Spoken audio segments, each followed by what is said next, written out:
the beginning, when God created the heavens and the earth was a formless void, and darkness covered the face of the deep, while a wind from God swept over the face of the waters.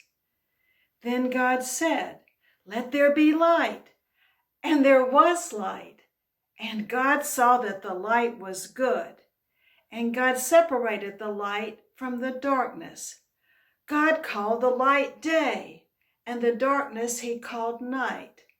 And there was evening, and there was morning, the first day.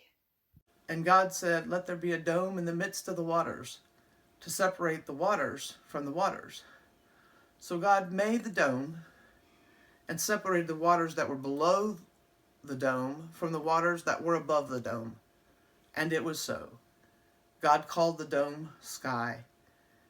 And there was evening and there was morning, the second day. And God said, "Let the waters under the sky be gathered together in one place, and let the dry land appear." And it was so.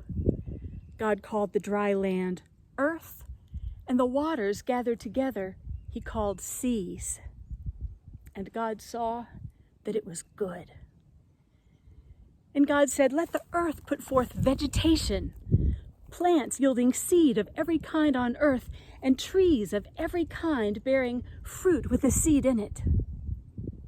And it was so. The earth brought forth vegetation, plants yielding seed of every kind, and fruit trees of every kind on earth bearing fruit with a seed in it.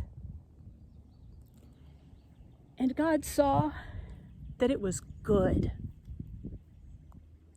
And there was evening and there was morning, the third day. And God said, "Let there be lights in the dome of the sky to separate the day from the night. And let them be for signs and for seasons and for days and years. And let them be lights in the dome of the sky to give light upon the earth." And it was so.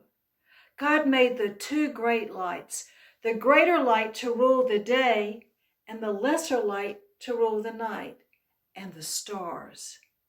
God set them in the dome of the sky to give light upon the earth, to rule over the day and over the night, and to separate the light from the darkness. And God saw that it was good. And there was evening and there was morning, the fourth day.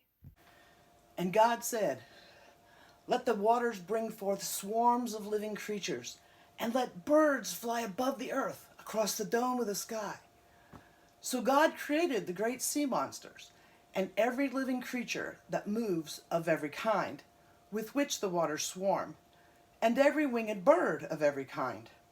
And God saw that it was good.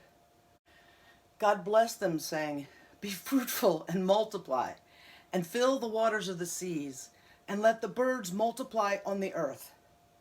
And there was evening, and there was morning, the fifth day.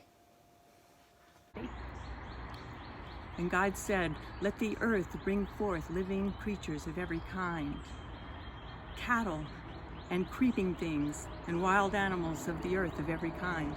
And it was so. And God made the wild animals of the earth of every kind, and cattle, and everything that creeps upon the ground of every kind. And God saw that it was good.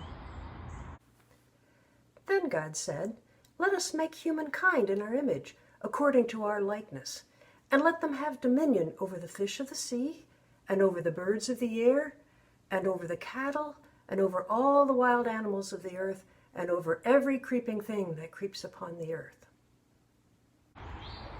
So God created humankind in God's image. In the image of God, he created them. Male and female, God created them. God blessed them.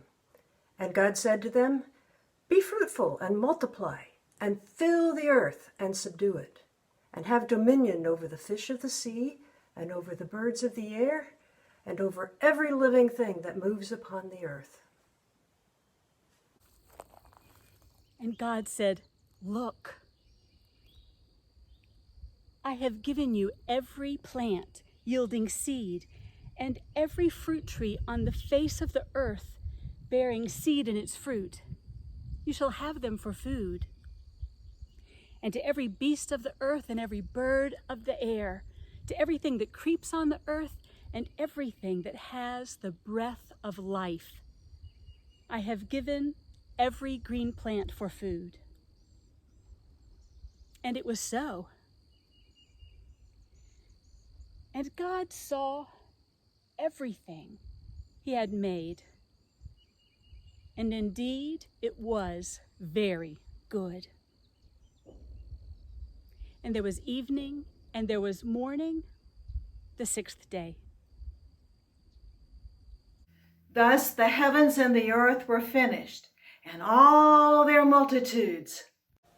And on the seventh day, God finished the work that he had done. And he rested on the seventh day from all the work that he had done. God blessed the seventh day and hallowed it, because on it God rested from all the work he had done in creation. These are the generations of the heavens and the earth when they were created.